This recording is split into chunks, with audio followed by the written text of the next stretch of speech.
2 Kings chapter 4. One day the widow of a member of the group of prophets came to Elisha and cried out, "My husband who served you is dead. And you know how he feared the Lord, but now a creditor has come, threatening to take my 2 sons as slaves. What can I do to help you?" Elisha asked. "Tell me, what do you have in the house?" "Nothing at all, except a flask of olive oil," she replied. And Elisha said, "Borrow as many empty jars as you can from your friends and neighbours, then go into your house with your sons and shut the door behind you. Pour olive oil from your flask into the jars, setting each one aside when it's filled." So she did as she was told. Her sons kept bringing jars to her, and she filled one after another. Soon every container was full to the brim.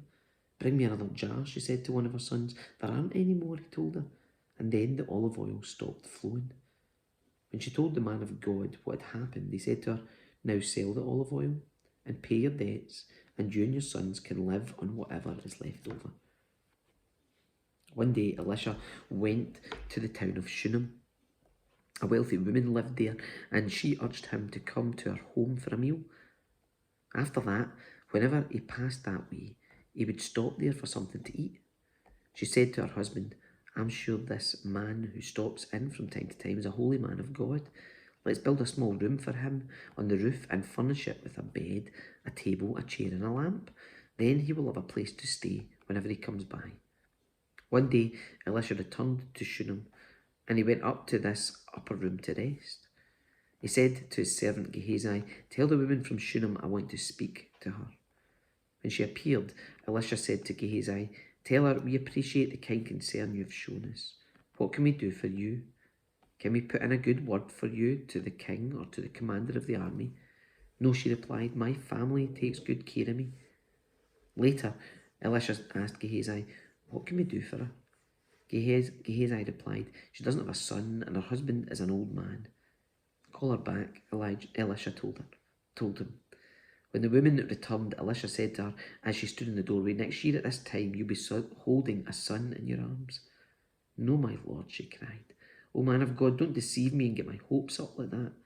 But sure enough, the woman soon became pregnant, and at that time the following year she had a son, just as Elisha had said. One day when her child was older, he went out to help his father, who was working with the harvesters.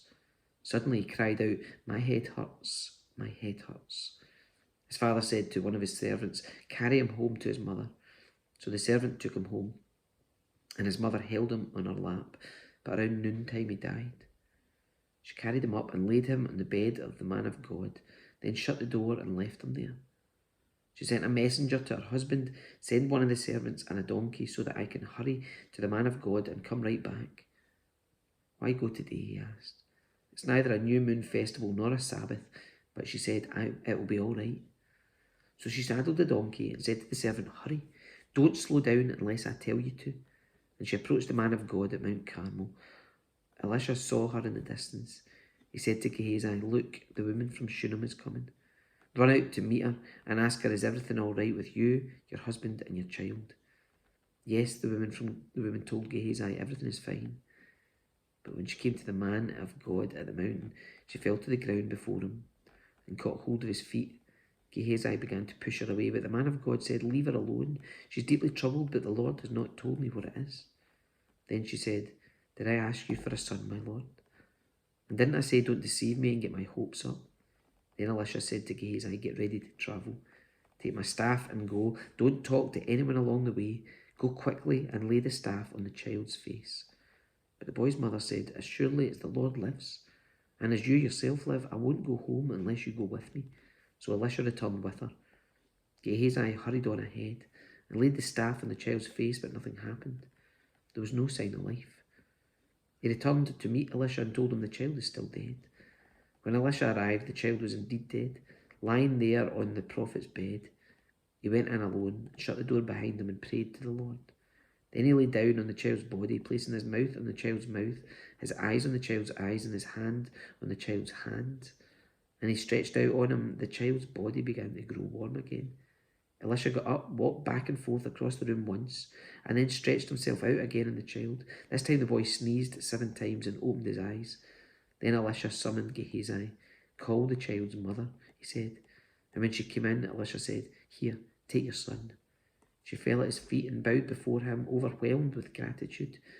Then she took her son in her arms and carried him downstairs. Elisha now returned to Gilgal, and there was a famine in the land.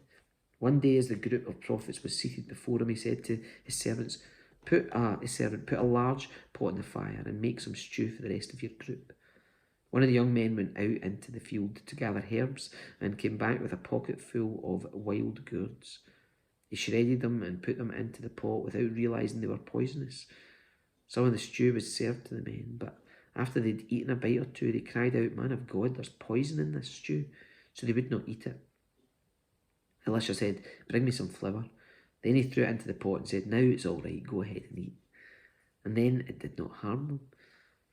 One day a man from Baal Shalshisha brought the man of God a sack of fresh grain and 20 loaves of barley bread made from the first grain of his harvest. Elisha said, Give it to the people so they can eat. What? The servant exclaimed. Feed 100 men with only this. But Elisha replied, Give it to the people so they can eat. For this is what the Lord says, Everyone will eat, and there will even be some left over. And when they gave it to the people, there was plenty for all and some left over, just as the Lord had promised.